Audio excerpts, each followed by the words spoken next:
Ciao a tutti gli amici di mattoscacco.com. Oggi analizziamo una partita estremamente posizionale. Ricordiamo la differenza fra il gioco posizionale e quello combinativo. Praticamente il gioco posizionale, abbiamo il giocatore posizionale che ricerca una posizione solida, chiara, in cui poi cercherà di realizzare quei piccoli vantaggi che ha ottenuto nel corso del gioco, quindi l'ottenimento di una casaforte, un pedone passato, eccetera eccetera. Mentre il giocatore combinativo invece è disposto anche a rischiare tanto, sacrificare pezzi, entra magari anche in posizioni poco chiare e squilibrate, ma cercherà poi di sfruttare il vantaggio di attività dei suoi pezzi per creare poi appunto combinazioni anche spettacolari. Non è il caso magari di Capablanca, che è un giocatore più posizionale, come vediamo in questa partita in cui gioca col nero. La partita è stata presa dal libro Gli scacchi esperti, volume 1 di Renato Clementi. Allora, andiamo a analizzare assieme questa partita. D4, cavallo F6, cavallo F3, D4, C4, C6, entrando in una posizione a noi molto conosciuta.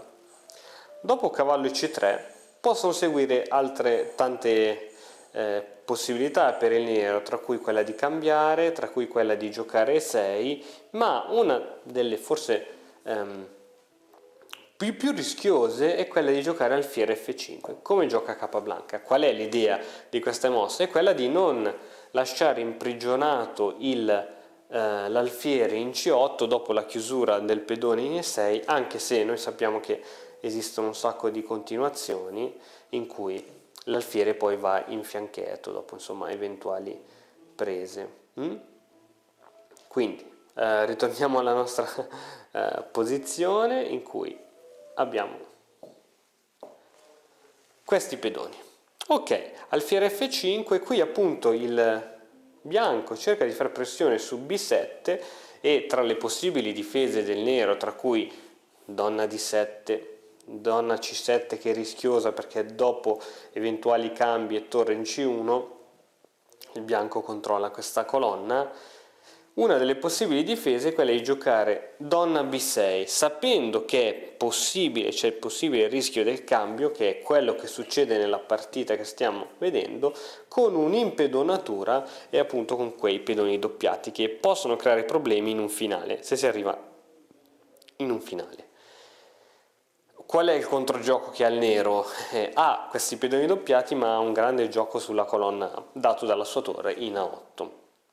In ogni modo, nel corso della partita il nero può cercare anche di liberarsi di questa impedonatura grazie a una spinta, per esempio, in C5, e dopo eventuali cambi il nero si ritroverebbe con questa posizione che è sicuramente giocabilissima.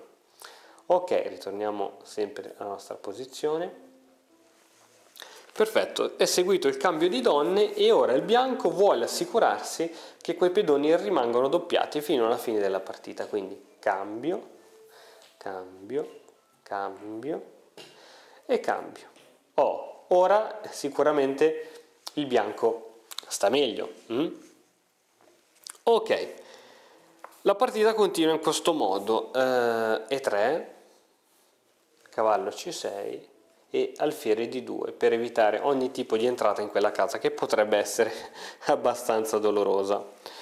Ok, ora qui la posizione è piuttosto ferma, un giocatore combinativo ha poco a che fare, ma invece Capablanca ha tanto da fare. Qui gioca una mossa che forse nessuno avrebbe mai giocato, probabilmente mosse del genere, più tranquille, ma gioca alfiere D7. Qual è l'idea che sta in questa ritirata di alfiere? È una delle regole, le prime regole che ci insegnano è non muovere lo stesso pezzo in apertura più volte. Il piano è quello di, tramite questo alfiere in D7, è di proteggere il pedone in B5, quindi dopo aver spostato eventualmente il cavallo in questo modo, il pedone B5 è protetto dall'alfiere e il cavallo si può mettere in C4 creando una casaforte, e dopo un cambio, perché il bianco sarà obbligato, il nero si toglie dell'impedonatura. Questo è il piano che sta alla base, il piano geniale oserei dire, che sta alla base dietro a questa mossa alfiere D7. Il bianco fa la sua partita normalmente, sviluppando gli alfieri seppur in modo passivo, arrocco e alfiere in D6. Torre in F in C1, cercando di occupare ovviamente la colonna semiaperta, e qui non c'è motivo di arroccare per il nero, ma gioca E7, portando già il re al centro per un eventuale finale. Alfiere in C3, torre in H va in C8, A3. Questo è stato l'errore decisivo del bianco, che porta il nero a sviluppare, se non altro, la prima parte del suo piano, quindi cavallo A5, cavallo in D2, evitando entrate pericolose su queste case, tra cui anche B3, F5, ritardando possibili avanzate del pedone da E3 a E4, G3, B5, F3 e cavallo C4. A questo punto segue proprio come aveva immaginato Capablanca, e dopo E4 al nero non conviene prendere e gioca re in F7. Il bianco prende posizione sull'ala di re, F4, B5, ma il nero prende spazio sull'ala di donna, ottenendo questa posizione. E qui i pezzi del nero sono tutti posizionati in maniera ottimale. Ora la partita segue in questo modo: re F2, torre A4, cercando di raddoppiare le torri su questa colonna, torre in C va in A8, la torre si sposta per evitare ogni tipo di combinazione, H6, alfiere, cavallo F3. Segue poi il G5 con ottima reazione da parte del nero e cavallo E1. Qui il nero decide di cambiare totalmente piano. Adesso lo scopo è quello di aprire questa colonna ed entrare con le torri proprio su questa colonna. Dopo re F3, pedone per, e la colonna si è liberata. A questo punto, dopo i cambi di pedone, abbiamo la torre in A che va in A8, cavallo in G2, cercando di bloccare l'entrata e di poi far entrare le torri in questo modo, torre in G4, torre in G1, torre in A va in G8 con raddoppio di torri. A questo punto alfiere 1 con l'idea di andare in G3 e bloccare ogni possibile avanzata, ma qui c'è il controgioco, B4. Dopo pedone per B4, il bianco ne approfitta per alfiere A4, per entrare e giocare poi in questo modo. Quindi sacrificio di un pedone per ottenere un'ottima posizione.